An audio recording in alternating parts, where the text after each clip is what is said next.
Kembali bersama kami di MNC News pemirsa, di tengah spekulasi penundaan pemilu demi perbaikan ekonomi nasional, di tengah pandemi, Lembaga Survei Indonesia atau LSI menggelar survei terkait isu ini. Hasilnya, mayoritas publik menolak perpanjangan masa jabatan presiden. Survei LSI menunjukkan 70% lebih publik menolak perpanjangan masa jabatan presiden. LSI menilai jika isu ini makin disebarkan dan semakin diketahui oleh publik, tingkat penolakannya cenderung semakin tinggi. Masyarakat secara keseluruhan menolak ide perpanjangan itu dan cenderung lebih sepakat dengan sesuai UUD 1945 di mana presiden harus dipilih rakyat dan dibatasi hanya 2 masa jabatan presiden yaitu selama 5 tahun. Artinya, Presiden Joko Widodo harus mengakhiri masa jabatannya pada tahun 2024 meskipun pandemi belum berakhir.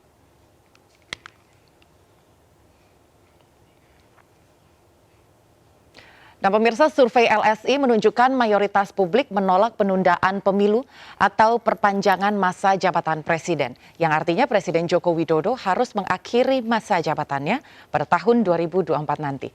Dan untuk membahas isu ini, pemirsa, telah bergabung bersama kami Jayadi Hanan, Direktur Eksekutif LSI, dan Budiman Sujatmiko, politisi dari PDIP. Selamat sore Bapak-Bapak sekalian, apa kabarnya sore hari ini? Selamat sore. Baik. Ya, baik. Sangat baik. Pak Jayadi, boleh diinformasikan sedikit Pak soal hasil survei ini Pak?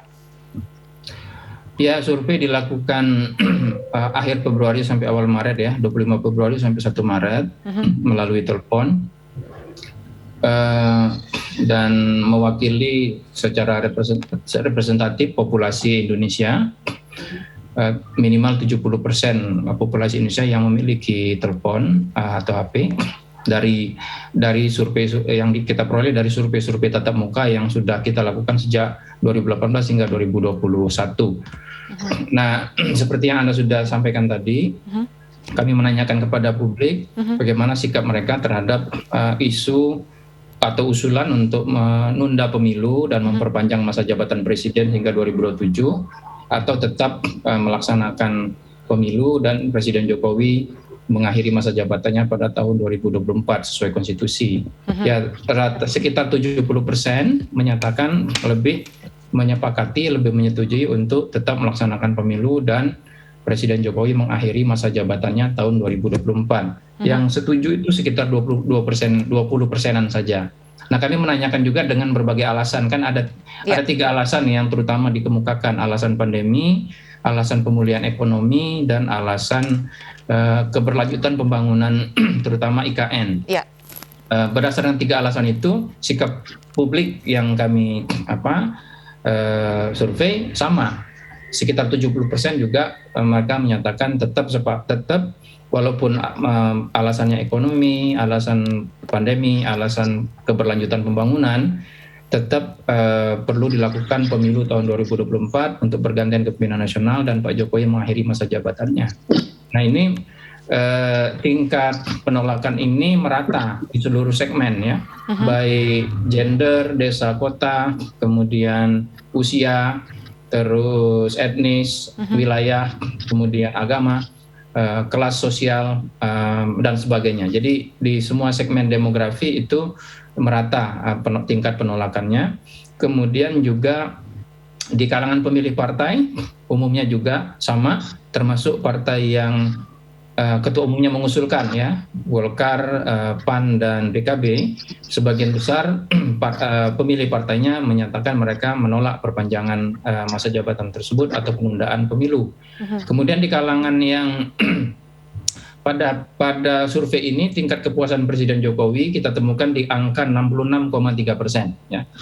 Nah, kami juga melakukan analisis di kalangan yang puas kepada kinerja Presiden pun 60% lebih itu baik karena alasan pandemi atau alasan ekonomi, alasan pembangunan IKN, sama mereka menyatakan lebih setuju untuk menjalankan pemilu sesuai dengan jadwalnya dan Presiden Jokowi mengakhiri masa jabatannya pada tahun 2024. Di kalangan yang tidak puas dengan Presiden, hampir semuanya menyatakan tidak setuju dengan perpanjangan masa jabatan tersebut. Di kalangan pemilih Jokowi Ma'ruf pada 2019 lalu juga kami lakukan analisis, sama mayoritas menyatakan mereka tidak setuju untuk dilakukan perpanjangan masa jabatan tersebut. Jadi dengan demikian satu lagi ya, isu ini memang sudah menyebar ke publik, usulan ini, dan sampai dengan saat survei dilakukan, ada sekitar 48% publik yang mengetahui isu adanya usulan tersebut. Ya, nah di kalangan yang mengetahui adanya usulan ini atau isu ini, itu tingkat penolakannya lebih tinggi.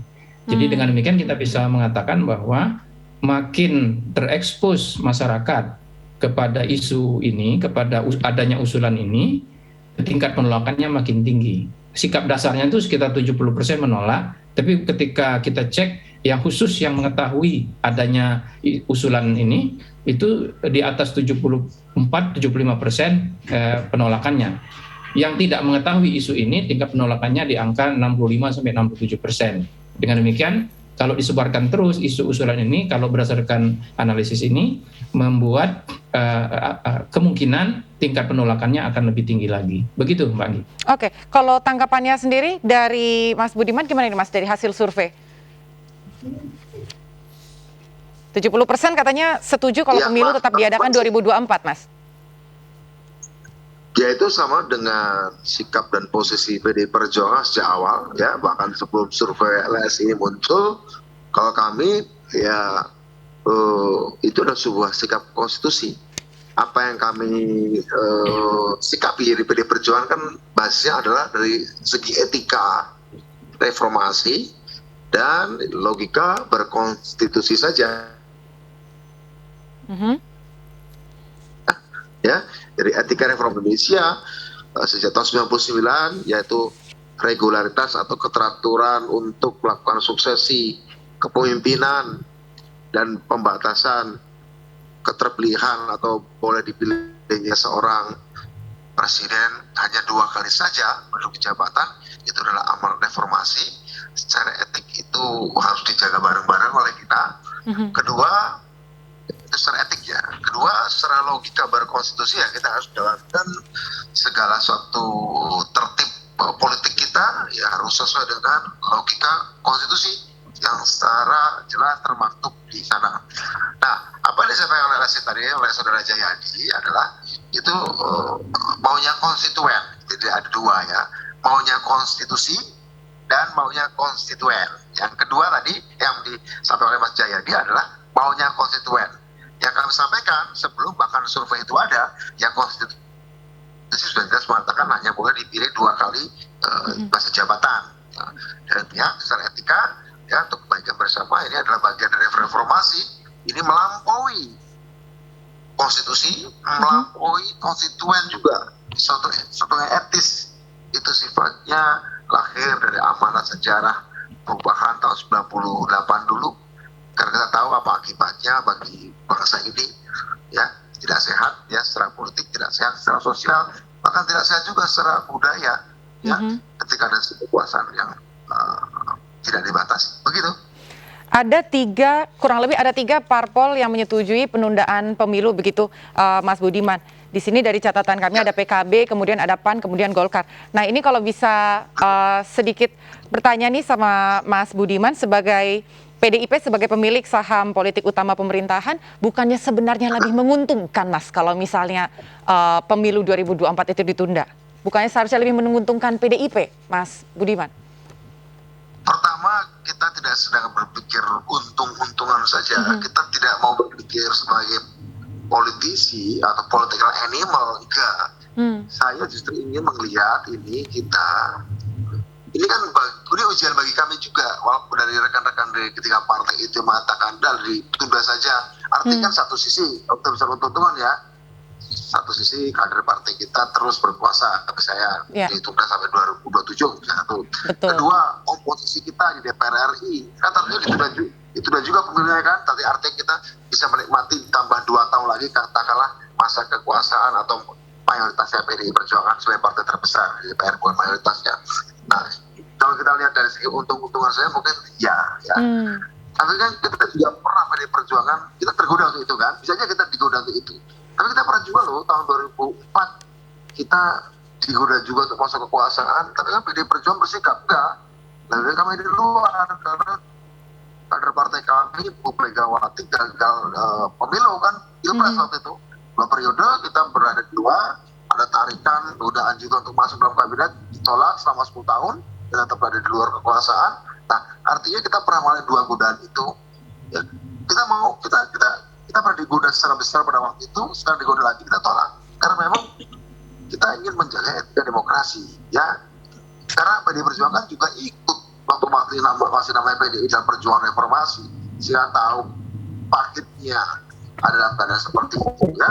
Jadi kami tidak sedang menguntungkan, tapi ada rekam visi yang lebih besar lagi, bahwa tidak layak untuk dibicarakan bahkan, ya.